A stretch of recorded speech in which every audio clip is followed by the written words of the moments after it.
Good evening, friends, and good morning, Dr. Sundar.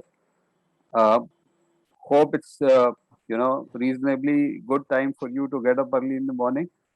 Uh, for the second presentation, we have a good friend here, Dr. Sundar Mudaliar from San Diego.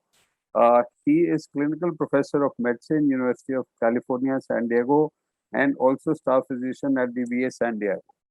He trained in India, England, and United States. So he has a global training, clinical professor of medicine at University of California, principal investigator in some of the landmark trials. And he also, gave the some very important background concept of the fuel energetics in improving the outcomes in with SGLT2 inhibitors.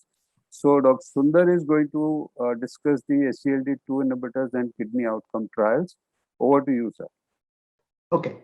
Can you see my screen, please? Yes. Okay.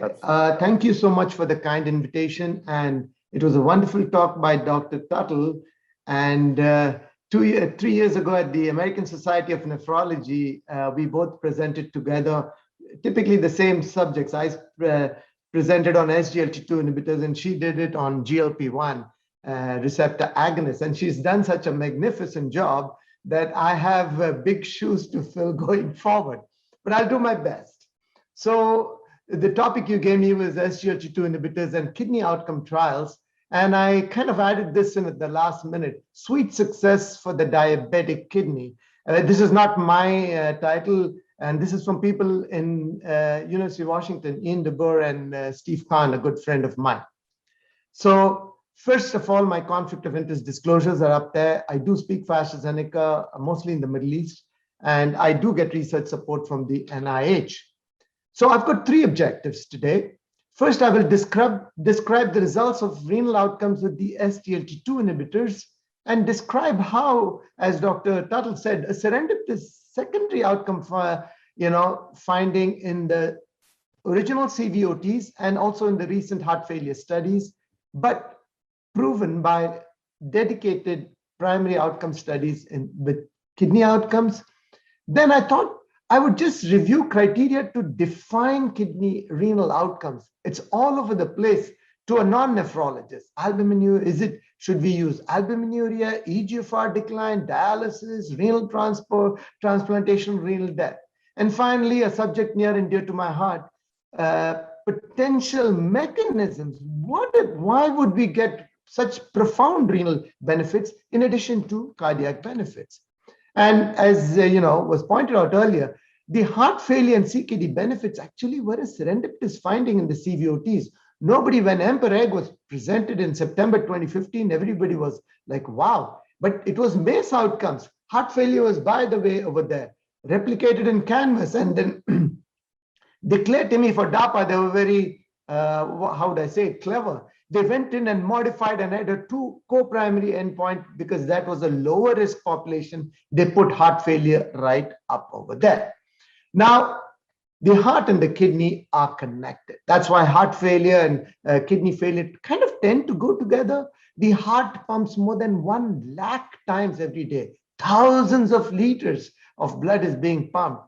And 1/5 of the cardiac output goes to the kidney to do its job over there. And the kidney, the glomerular filtrate is 180 liters per day if you don't have renal failure. So clearly disease of the one affects the other.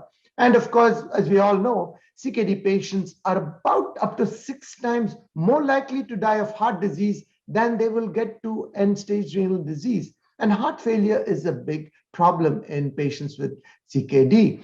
Now, that's the bad news. The good news, Dr. Tuttle has very nicely shown us how the proven therapies for CKD, ACE, ARBs, SGLT2 inhibitors, GLP-1 has come onto it, but as she pointed out, we have to wait for the FLOW study for a dedicated. But all the indicators are pointing in the right direction. And of course, the non-steroidal mineralocorticoids, finerenone of late, which she very so elegantly described. But look at the proven therapies for heart failure. Now the Heart Failure Society of America, ESC, all of them say, you have to have people on this. No more going step by step by step. Start together, two at a time. Don't wait months. wait perhaps weeks to a month. ARNIs are there, SGLT2 inhibitors, beta blockers, and mineralocorticoid receptor antagonists. So SGLT2s are there in both places, and MRAs are there in both places. And so far, the data is not as strong as it is for SGLT2 inhibitors, but obviously I'm biased. First came out in the EMPA-REG outcome study, which showed that in patients with diabetes had high CV risk, slower progression of kidney disease. Replicated in Canvas. These are all secondary outcomes. Again, slower progression of kidney disease. Dapagliflozin, declared to me, again, showing beneficial effects on renal outcome. And last but not the least, even the Vertis, which was a little controversial, but again, it had effects on renal composite outcomes, but all secondary outcomes. And of course, those are exploratory outcomes. You need to confirm them. And that came with credence. And Dr. Tuttle briefly alluded to it. But in credence, in 4,400 patients with type 2 diabetes, albuminuric CKD, almost a gram of proteinuria, mean eGFR, this is what we see in our clinic, about 56. Canagliflozin decreased the primary outcome of end-stage kidney disease, doubling of creatinine or renal CV death by 30%. Renal specific outcomes, ESRD is defined there, dialysis, transplant, doubling of creatinine by 34%, and MACE by 20%, hospitalization for heart failure by 39%.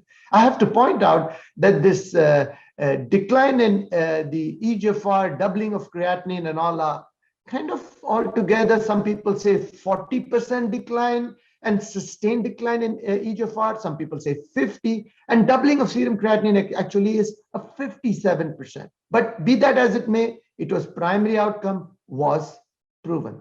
And the study was stopped early by the DSMB. Along comes the DAPA-CKD study, but now patients with and without diabetes, about a third of the patients did not have diabetes. Again, 4,000 odd patients, again, albuminuric CKD. Now the eGFR is lower, 43. What did DAPA do? Reduce the primary outcome of a sustained decline in eGFR 50%. There it was 57%. And of course, going on to ESRD or renal, they added CV death over there, kind of a little bit to hedge their bet, 39%. And of course, the secondary, if you take away CV death, it's still 44%. CV death, heart failure, 29. And this study, unlike Credence, all-cause mortality reduced by 31%. This, I think, is really profound and something really to note. Again, but this time, benefits unlike Credence, independent of diabetes status. And again, the study was stopped early by the DSMB. So what about, those were the primary outcome studies. So recently we had the three big heart failure studies. CKD, heart failure, they go together. So what happens in people who are documented to have heart failure? We had DAPA-HF, we had the Emperor reduced, and we had Emperor preserved. So first off the block was DAPA heart failure study in patients with reduced ejection fraction less than 40%. Now this is a heart failure CV death study, but they did have secondary outcomes. And the worsening renal function, which they put in as a secondary outcome, look at that over there. Hazard ratio 0.71, but not significant.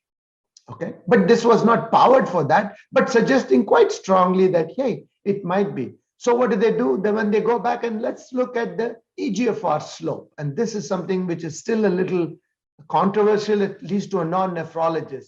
So they looked at two slopes. We all know, unlike the GLP-1 agonists like Dr. Tuttle showed, you actually get an increase in the GFR initially. Here with the SGLT2 inhibitors, with DAPA, you get a drop of about 4. Is that good or bad? But as with the ACE and ARBs, we know that if you reduce it, it's intraglomerular pressure, which is reduced. And this has long-term benefits. And that is seen, the slope is now in favor of placebo because they don't drop as much. But in the long run, up to 2 years, now the slope for DAPA has slowed down over there. And the difference in slope is significant, although technically you should not use the word significant. New England Journal will not allow you to use it because it was not specified and powered for that.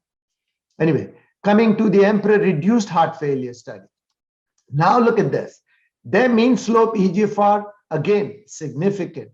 And they also had pre-specified analysis, composite renal outcome. And this was a 40% reduction, unlike 50% for the other one.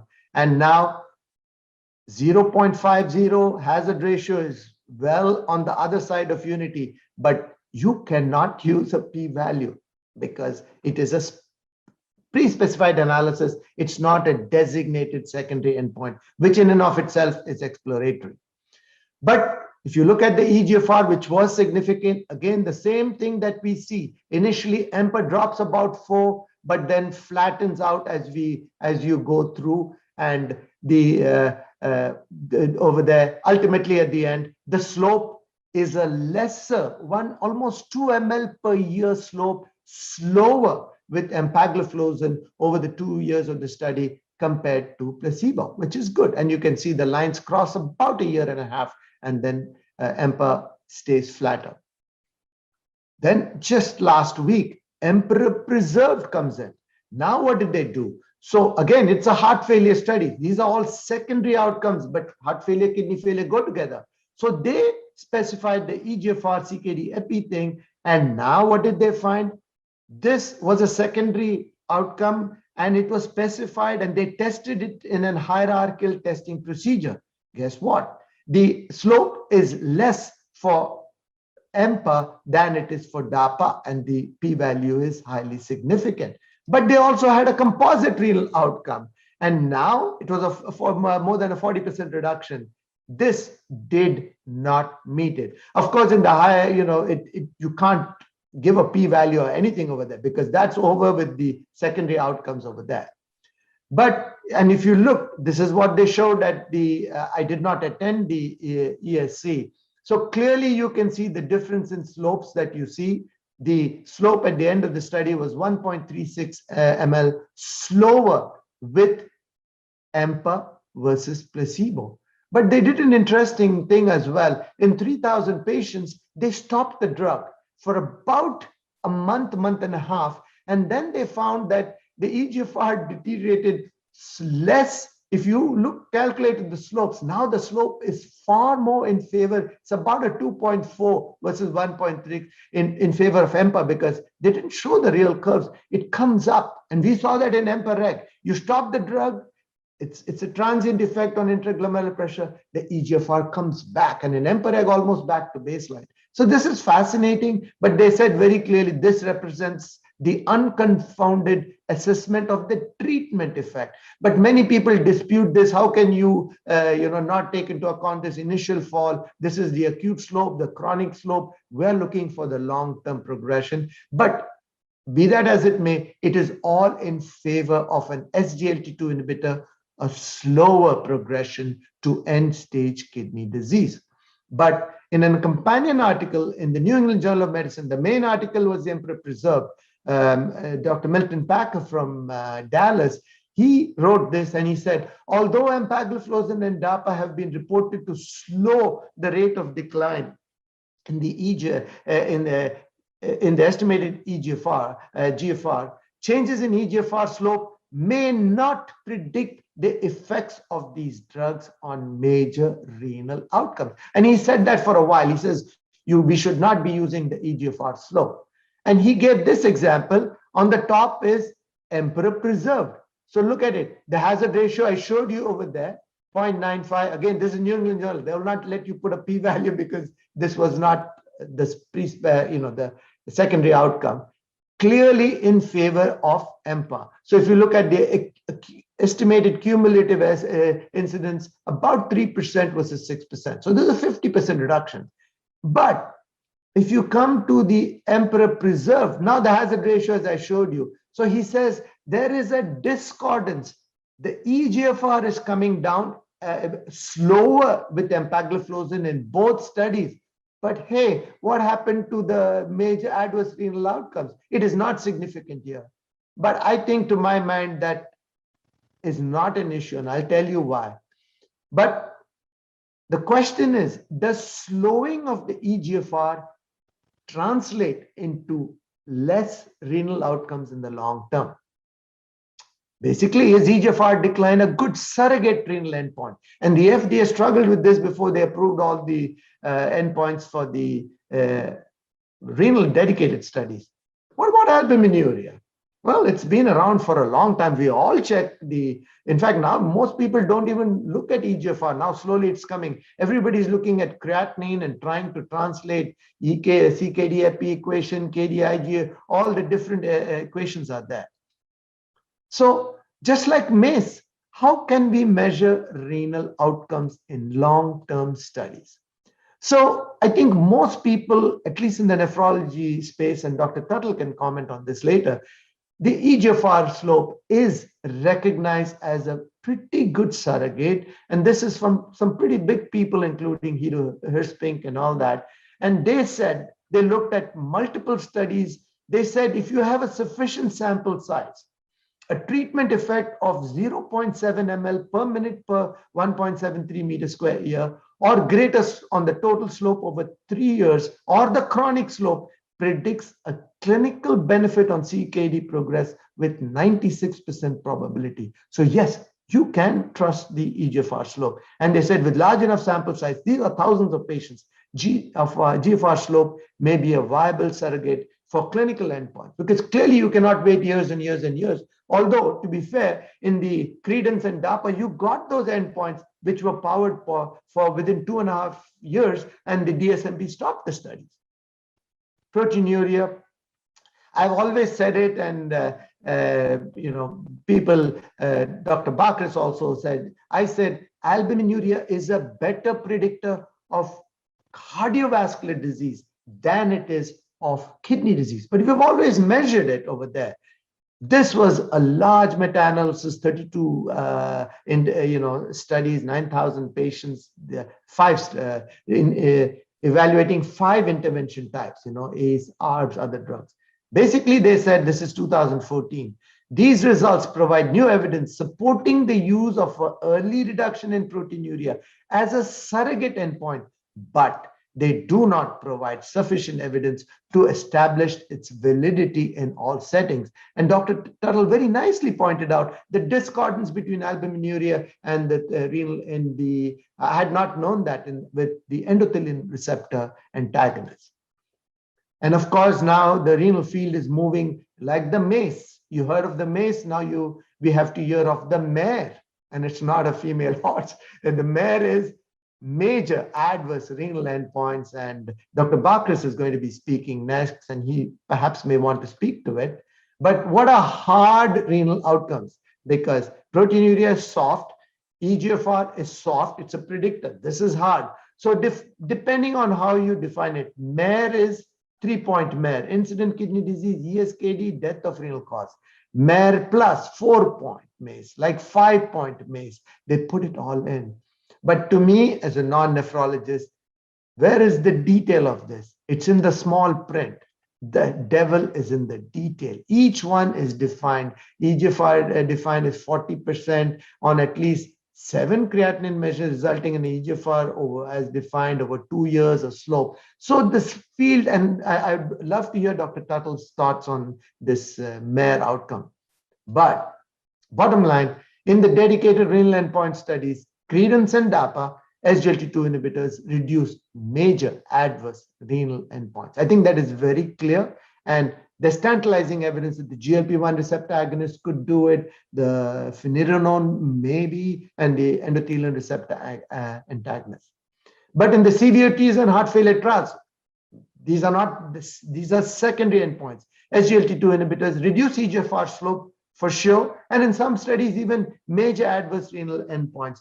But again, they are either secondary endpoints or not powered specifically.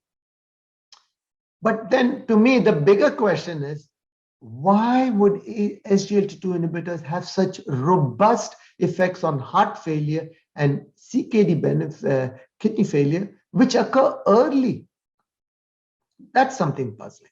And for want of time, I could not use all my other slides.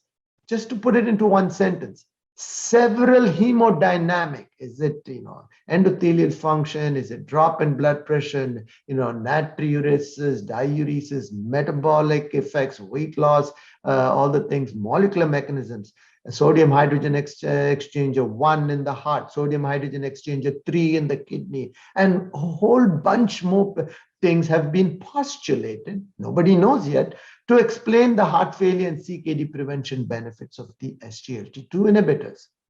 But in my mind, again, this is my opinion, I don't think they can explain the totality of the cardiovascular and the renal patient benefits in patients with and without diabetes. Before we thought of people, all diabetes, hyperglycemia does a whole host of bad things, inflammation, oxidative stress.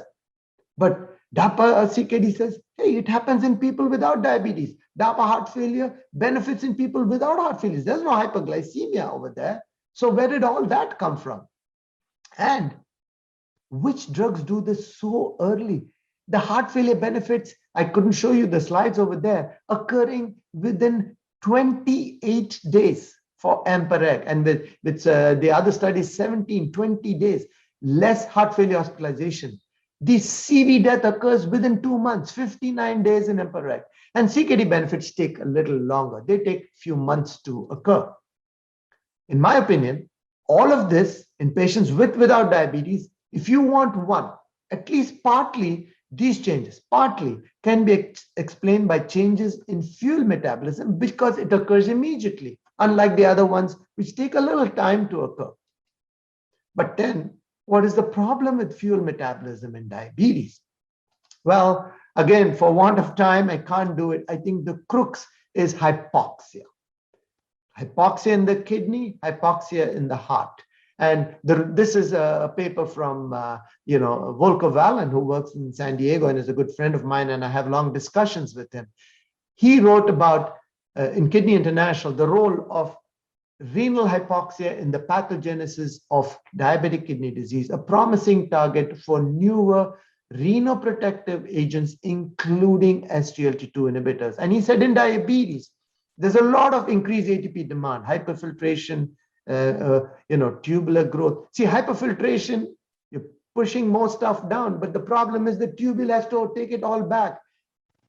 And it doesn't come free. You have to expend energy to take all that back. The glomerulus has the easiest job. It just filters it through. The energy for the glomerulus is coming from the heart. The heart pumps the blood through. The glomerulus is just a filter. The other part of the kidney, the tubule, it is doing all the hard work. It is pumping it all back. There's a proper regulation, RAS activation, vasopressin. And of course, on the other side, not only is there increased demand, there is decreased generation of ATP for various reasons. Less oxygen supply, decreased oxygen, fuel utilization, more of AMPK, mitochondrial dysfunction. And the one point I learned in the kidney is, in all other organs, in the heart, if you have hypoxia, what do? Increase blood flow. Well, at least you put more flow over there, you might get it, unless your PO2 is very low. In the kidney, you can't do it. If you put more blood flow to the kidney, guess what? It is filtered and the tubule has to work even harder to get everything back. So that's a problem for the kidney, especially in the inner medulla. Of course, in September 2016, we put our hypothesis saying, can a shift in fuel energetics explain the beneficial outcomes of Ampereg? And we said, we postulate that the cardiorenal benefits are due to a shift in the metabolism away from fat and glucose, which are energy inefficient in the setting of the diabetic heart and the kidney, and towards an energy efficient superfuel like ketone bodies, which improve work efficiency and function. Unfortunately, for want of time, I have studied renal fuel metabolism across the segments, the proximal tubule, S1, S2, S3, the loop of Henle, the descending limb, ascending limb tube. It is fascinating. Each segment has got a preferred fuel over there. But ketone bodies are a super fuel. Again, why? Because ultimately, whatever we do in the body, whether it is to grow our hair, grow our nails, pump the heart, the kidney, you need ATP. That is the universal currency in the human body.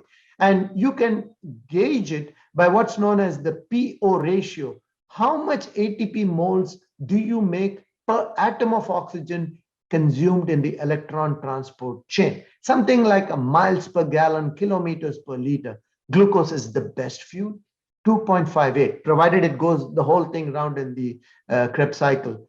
Palmitic acid, C16, one of the fatty acids, it's 2.33. It's about 11% less, but remember, minute to minute, beat to beat, it is not so efficient. Plus, it is a dirty fuel because it generates more reactive oxidative species. That's well known. That's one of the reasons the brain will not use fatty acids and prefers ketones, because the brain is a closed compartment, cannot deal with too much of oxidative stress. But beta hydroxybutyrate is 2.50. It's one, a cleaner fuel, it's water soluble, and three, actually the inherent heat of that equation over there is far better than even glucose. But as I said, small changes in fuel energetics occur immediately, and minute to minute, they could translate into large benefits over weeks to months. It's like you're on a slope and you're struggling. You reduce the slope, you can go faster. And if you have a better fuel, you go far longer distances. Quick question on why is there ketogenesis with SGLT2 inhibitor treatment? No other diabetes drug does that. In fact, tell me which other drug is causing ketogenesis. That has always puzzled me a lot. And I really cannot go into the details. People initially called it a pathological phenomenon. And I said no. And we published this in our paper.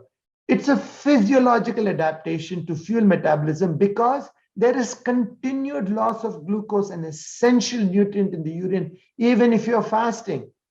How much? About 100 grams in type 2 diabetes, 50 grams if you don't have diabetes and your fasting is about 90. And clearly, if you have kidney disease, it is even less, 10, 20 grams. But there is a continuing leak of glucose.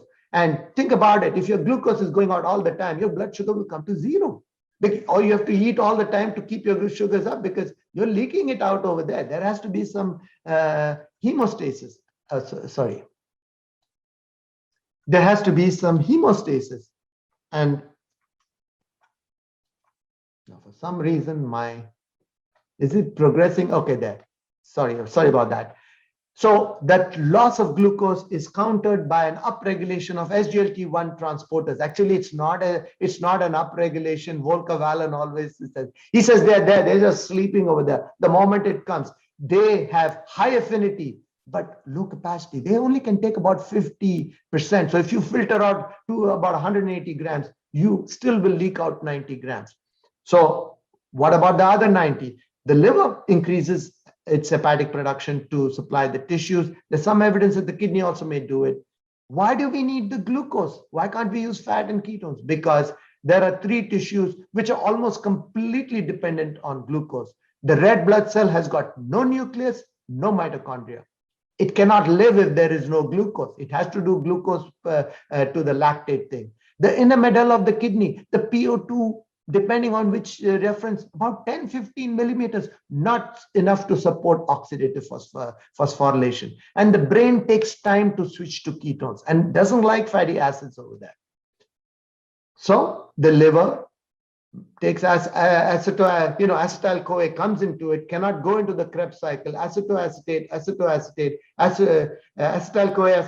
is acetoacetate, and exported out as beta hydroxybutyrate. It's an alternative fuel. It's about twice fasting in the twice the baseline levels. So if you have no diabetes, it goes from about 0.1, 0.2 to 0.3, 0.4. If you have diabetes, around 0.3 to 0.6, and it tracks that even after a meal.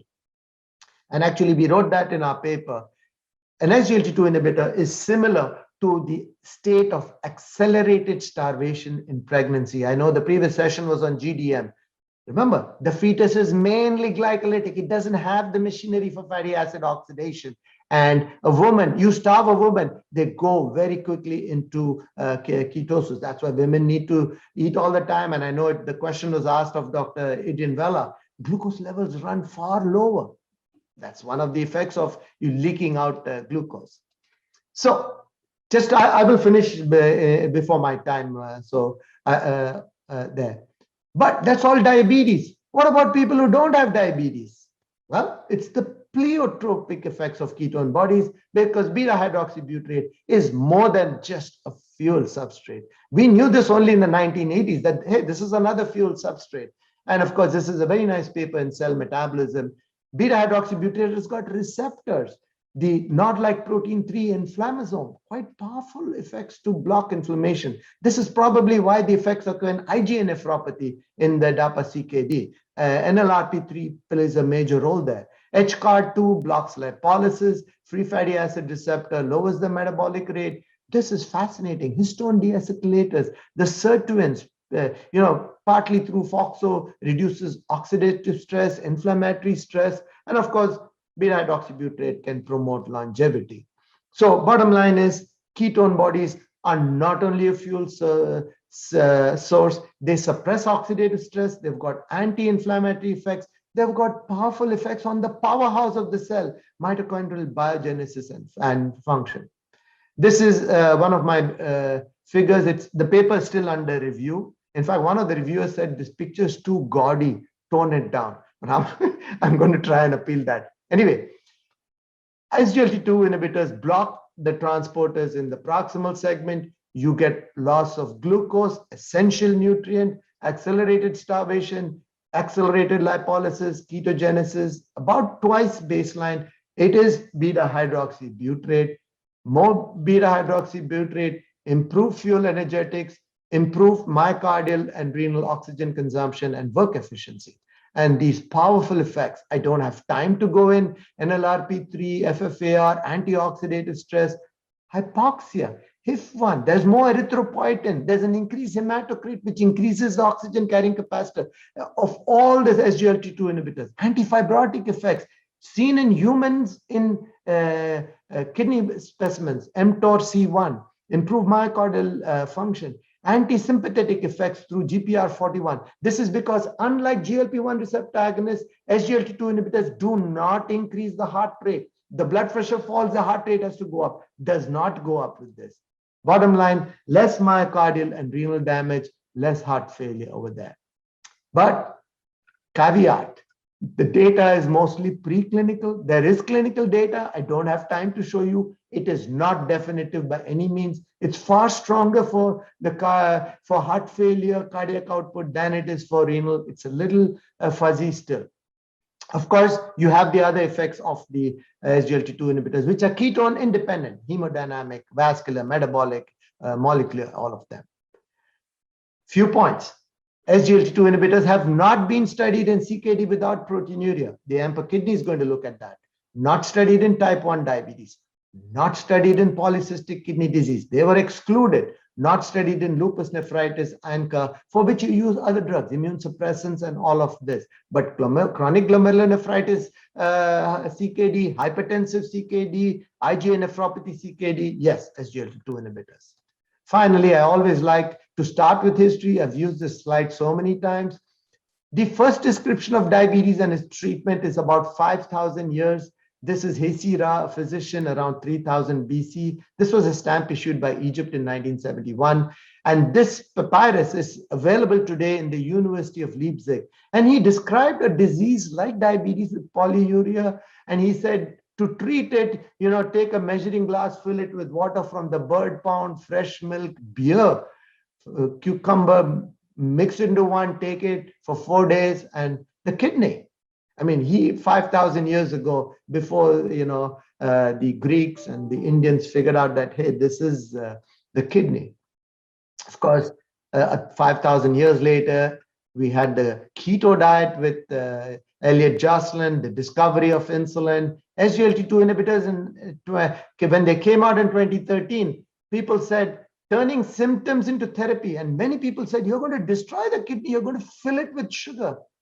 Of course, I forgot to tell, there is a slight numerical excess of urinary infections, genital infections for sure, and DKA not really a problem in credence and DAPA heart, HF, DAPA CKD. Very few or less with the SGLT2 inhibitors. And Subodh Verma, a good friend of mine, he said the pump, the pipe and the filter, do they cover it all? The pump is heart failure. I would suggest the kidney is also a pump. The pipe is the epicardial arteries. It reduces coronary artery disease. The filter causes kidney failure. Do they cover it all? Yes. I know I have just a minute to go. I'm looking at my clock. And in JAMA, they said a novel cardioprotective therapy that improves glycemia. I would suggest probably cardiorenal protective therapy. But let me finish with this from the kidney literature. SGLT2 inhibition requires reconsideration of fundamental paradigms in CKD, diabetic nephropathy. I didn't go into DKD, CKD, IgA nephropathy, and podocytopathies. But look at this, he said. There are many potential indications. One is for sure. Nephrology after DAPA CKD will not be the same as it was before.